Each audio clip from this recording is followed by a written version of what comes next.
In American history, Western expansion is usually referred to as the period that begins around 1803 with the purchase of Louisiana from the French and the story of Lewis and Clark. However, the fact of the matter is, expansion, Western expansion in the context of American history, dates back much further than that, to at least the voyages of Christopher Columbus in 1492 when he sailed the ocean blue.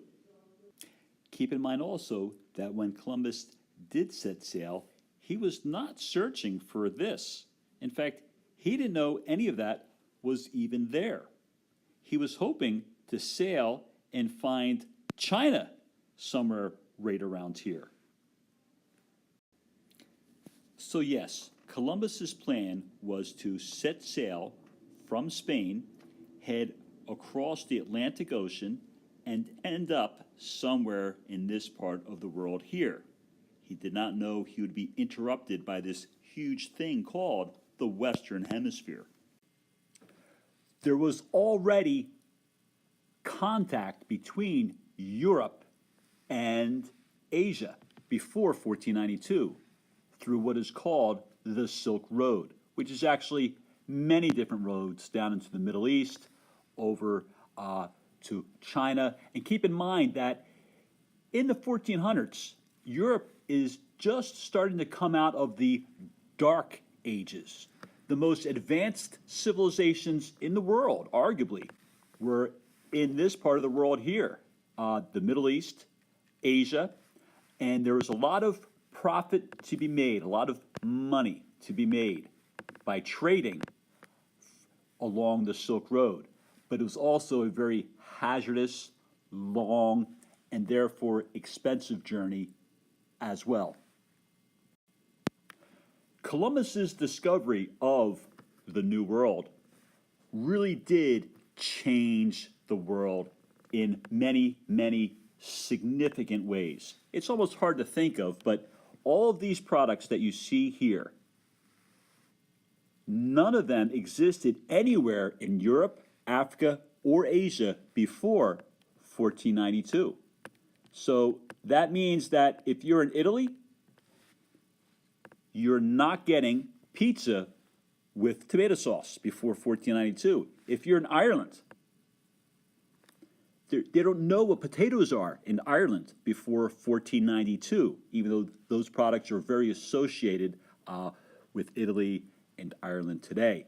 It is only the Columbian Exchange, named after Christopher Columbus, that introduces all these new products back to Europe and then ultimately Africa and Asia. And at the same time, there are things from, quote unquote, the old world,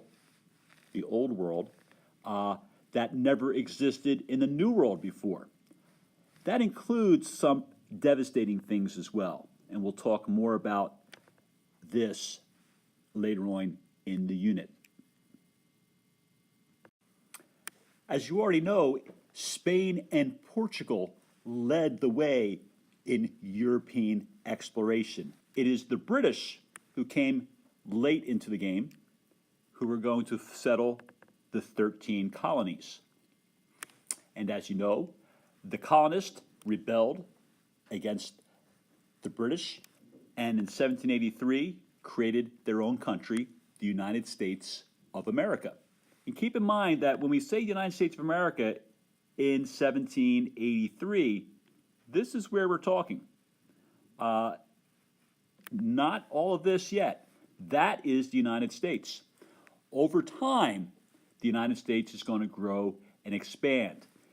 In 1803, Thomas Jefferson purchases all of this huge, huge amount of land from Napoleon Bonaparte of France.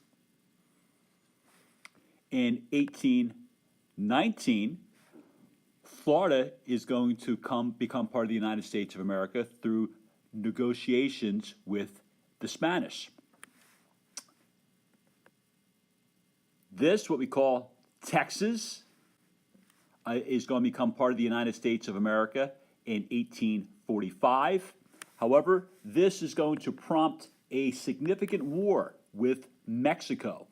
because this had been part of Mexico. And that war is going to result in an American victory and the acquisition of even more land from Mexico is going to be taken, and that is going to become part of the United States.